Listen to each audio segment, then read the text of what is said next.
Hey, what's up, everybody? BDO 44 coming at you with another video. All right, so I don't know how long my phone is going to last here because I didn't put it on the charger. We only got like 20% on the thing, so I'm going to give you what I can in a short amount of time. And if it happens to cut off, that was my disclaimer. All right, so here's the deal. I'm looking at a couple teams, and right now I'm thinking about the Ime Udoka situation and how that could affect the NBA landscape if he were to go to a certain team. Now, I'm assuming his suspension is only set as long as he stays with the Boston Celtics. Assuming that he resigns from the Boston Celtics, I don't know what team's mindset would be in regards to their coaching situation, but I immediately think about a situation in Brooklyn where Ime Udoka could immediately go there and change life for that team immediately. Change life. It makes everything different. I'm telling you, honestly, it does. If he were to somehow get that job, because I think of him as a defensive, you know, game changer of a coach. What he was able to do out there, and you think about Ben Simmons and what he would be able to kind of do with Ben. I think, um, listening to Ben Simmons talk today with JJ Redick gave me a lot of confidence that he's ready to start the season. I think he's in a good place. He's got a good base for himself in terms of where he wants to be.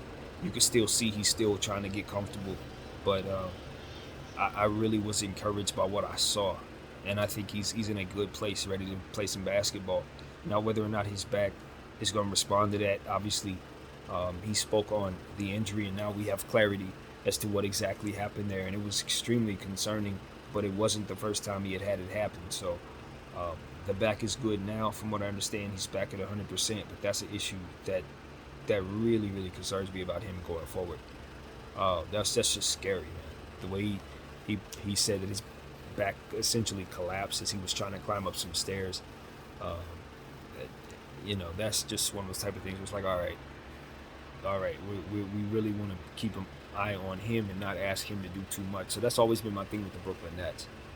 But a big problem with the Brooklyn Nets, in my opinion, isn't the roster. I mean, obviously they have some fantastic players, but I've pointed out different things about the roster I didn't love. But you talk about what I expect for, Steve Nash to get out of Claxton, what I expect to see out of um, Royce O'Neal defensively. You put Ime Udoka down there, and my expectations for those players increase tenfold because he's going to put them in positions that I would imagine were similar to some of the stuff that we saw him do to Brooklyn with the Celtics. Now, these guys are obviously different players, entirely different situation, and I'm not shooing Ime Udoka into anybody's situation by any stretch of the imagination, but that's just one of the very easily placed situations he could be in, like immediately.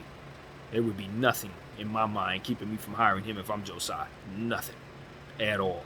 And I don't care about the optics or none of that. I just want to get one of the best coaches in the world because I'm trying to win a championship. And so that's literally how I would look at it if I were them, because they do need to make a coaching change. In my humble opinion, maybe Steve Nash makes a huge jump, you know what I'm saying? But the presence of all of this from this summer, I just don't think he should be in that environment anymore at all. And while this is extremely controversial, and it would be a heck of a thing to bring him into in terms of, bringing Ime Udoka to the Brooklyn Nets, I think that would be a perfect story because all those guys have a redemption story. They all got something they're trying to prove, and most importantly, I think Kevin Durant, Kyrie Irving, Ime Udoka, they would put it together because they would have to all, having come out of these storms that they're in, ain't nothing left to do but basketball. I look at Ime Udoka, he's so much going on. If he were able to just coach any basketball team, he would be happy this season. You put him in that situation, give him an opportunity to coach Kevin Durant, Kyrie Irving, Ben Simmons, let me tell you something. This is a blessing in disguise, man. So while this may not actually be real or possible, the way my head works, if I'm in Brooklyn, I'm dreaming about it. And I'm telling you something else. That ain't the only team. So I know this situation is bad, but I'm listening to the court of public opinion, and they're all pretty much sound like me. The grand majority sounds like me. The punishment is harsh, but we don't know exactly what happened. So if we get more clarity on what it is that took place, maybe there was more to know, then we could be able to come to a better conclusion. But until then, honestly, it just looks like a really serious in-house Celtics situation that really don't have nothing to do with nothing once he snaps away from the Celtics. So he just needs to get away from their organization and get into a different one that accepts him for where he is and who he is and where he's at in his career. Did he make some bad decisions professionally? Yes.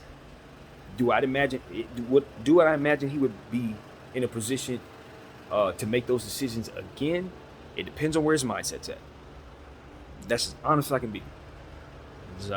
After 38 years of age, maybe he needs to go take a year off and figure some things out. Maybe that's why the suspension is so long. I don't know. But what I'm saying is if he's ready to go in terms of coaching basketball, there are situations out there that we could talk about that he could go into and immediately make them better. Right now, and better is a very, very strong understatement if he's able to perform the way he did with the Boston Celtics. Now, granted, they're a loaded team, the Boston Celtics. I don't want to undermine the work that Brad Stevens and Danny Ainge put into putting together that roster or the superstar talents of all of those guys. But what I'm telling you is he got them to the finals, put it all together in one single season. Maybe he doesn't do the exact same thing with the team that he's going to next, but you can see the foundation. And you can see the basketball IQ. And you can see how the players reacted to him. And I'll tell you something else. I would never assume too much of anything in regards to the details of people's business or what have you. But it's hard to keep things quiet from players. Things like this, it's hard to keep quiet from players. Maybe you can keep it from management.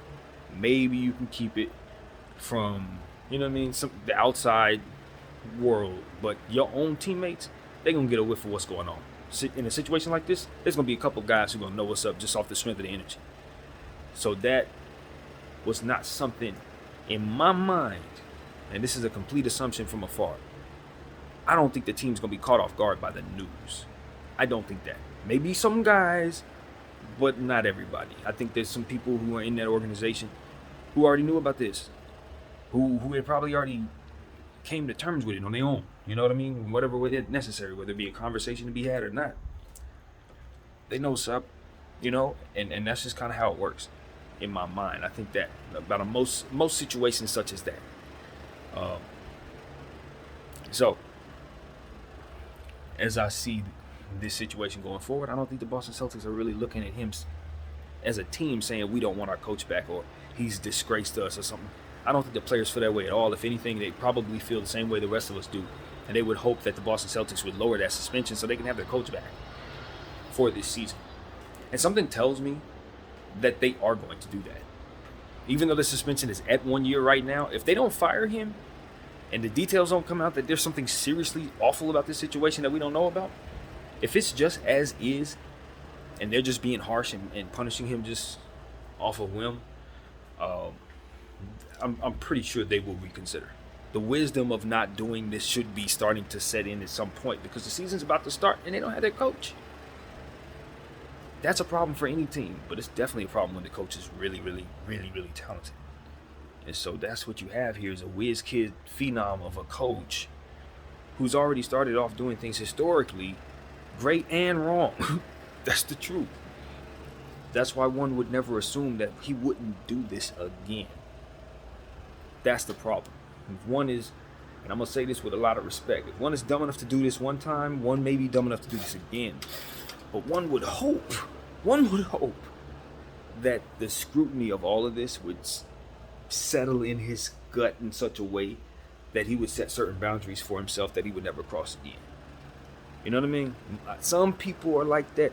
Other people don't learn nothing and they just keep doing stuff over and over again. Like, honestly. So I don't know this guy. So I have no idea what to expect in that regard. Of course not. But, it's up to him in that way. But in the meantime, he's facing what he's got to face with the Celtics. And I just feel like he should step away from the Celtics for good. It's just, the writing's on the wall, I think, at this point. If I'm being honest, I've changed my mind. That's what I will say. For those who are listening to me saying I don't think they're trying to push him out, it's not about, I don't think they're trying to push him out anymore. The more I think about this and the more I look at how it's going, there's no path for him to return. It's sort of like Robert Sarver when they handed him the 1 year suspension. When they gave him that 1 year suspension, they already had plans of him not being a part of the NBA anymore. That's a pattern at this point. It's the second time we've seen this. So I'm all but certain Ime Udoka has coached his last game with the Boston Celtics. All but certain. Man, that's the opposite tune to what I was singing about 6 hours ago. But a lot has changed, truthfully. A lot has changed in terms of just the entire sentiment of the situation. Some of the information that's come out since, with him making his statement, apologizing to his family, which does bring a different tone to the circumstance, because it does speak to maybe his family not being necessarily on board with this, and that was speculatory beforehand. So now we are under the understanding that he feels like he's wronged his family in some way. So that makes the tone different, I guess, and we work with that. But to what assumption? See, this is how it goes when you really have a brain that can go all kinds of different ways.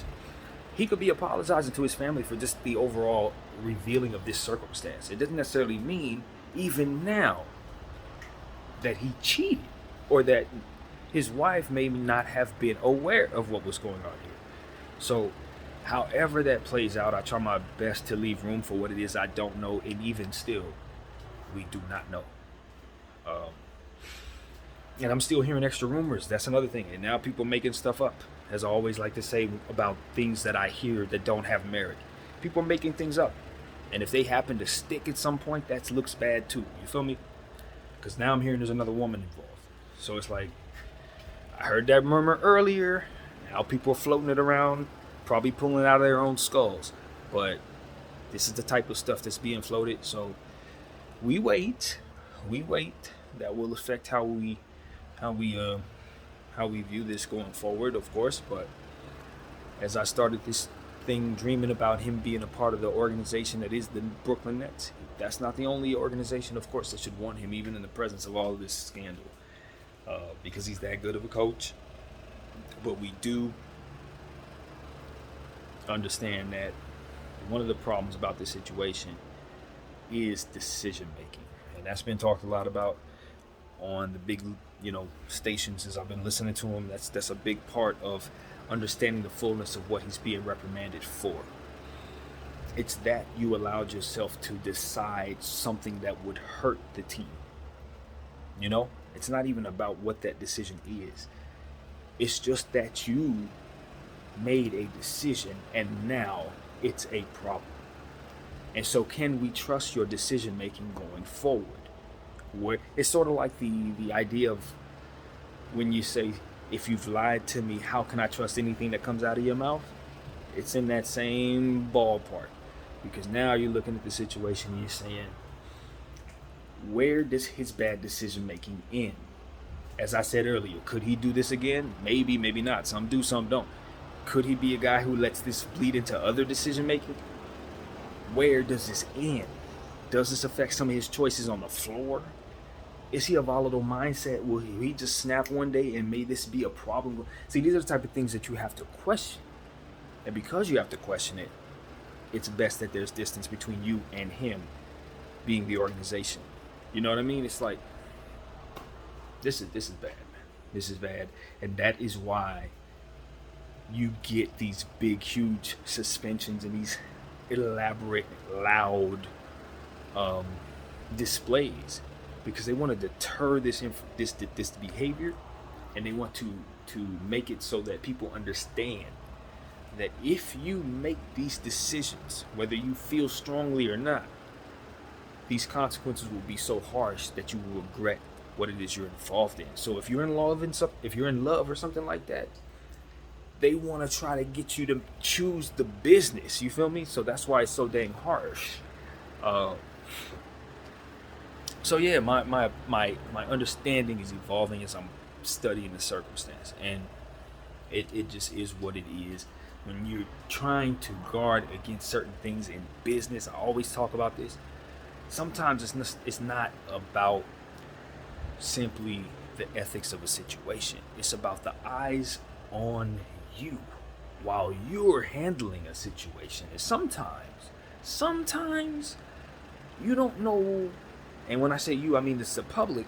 We don't know what it is that the organization is trying to do in regards to who it is that they think are judging them in the moment. Who is it? Whose eyes are they catering to when they do certain things?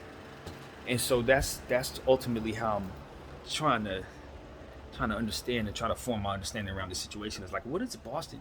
Who is Boston trying to appeal to when they do this? Because they're not helping themselves on the basketball court.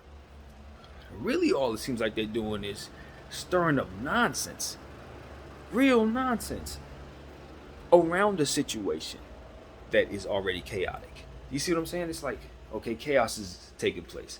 Now let's go act like Tasmanian devil around it. It's like, no, that's kind of how they're doing it. And so it's like, okay, yeah, Ime did what he did, but now Boston is acting like it's like the sky is falling, as opposed to this being something that needs to just be handled discreetly and respectfully, with family involved and children involved and business involved and basketball involved and so many other collateral damage going on, and people's mindsets about how they're handling the other party in the situation, how the lady involved may or may not be linked to someone who may be pushing down these punishments. Like, you wonder if she's linked to someone else, or if maybe there's another lady who might be linked to someone else. It's like, these are the presence of the things that people are starting to murmur about. And I wonder the same. Is this a retaliatory situation? Is he being retaliated against?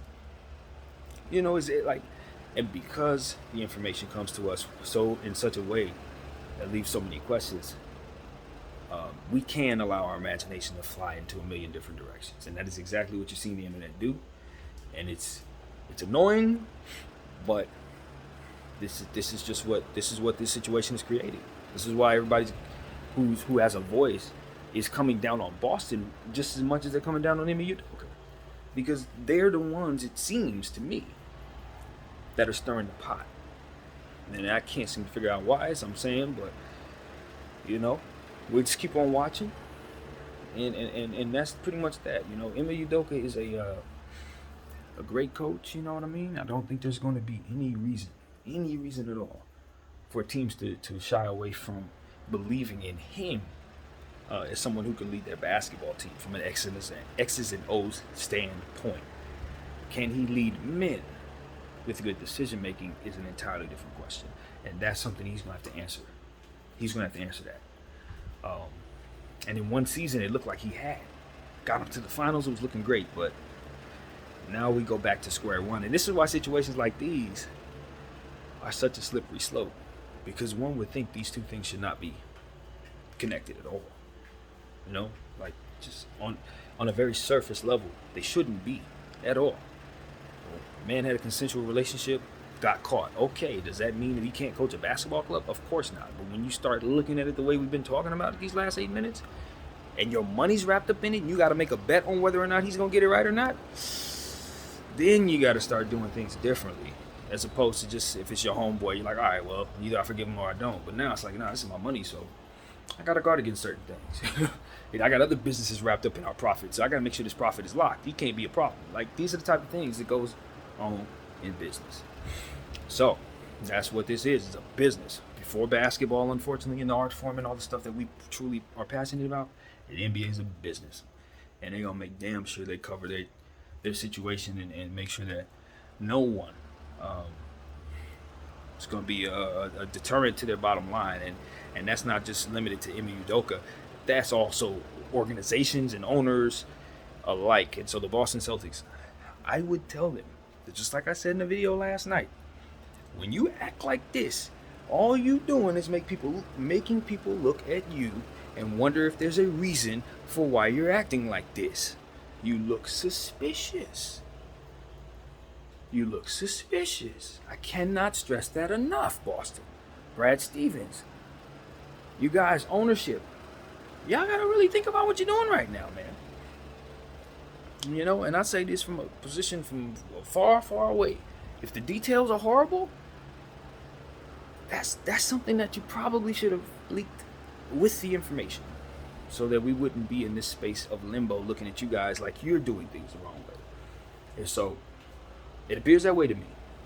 Y'all appear just as wrong as he does. And most importantly, it's most important to understand, you appear to be just as much of a headache as he is. That's what you need to understand, Boston Celtics. You are the headache, not his situation alone. So, straighten up and fly right. You're a complete distraction. And we already had enough of that from Robert Sarver.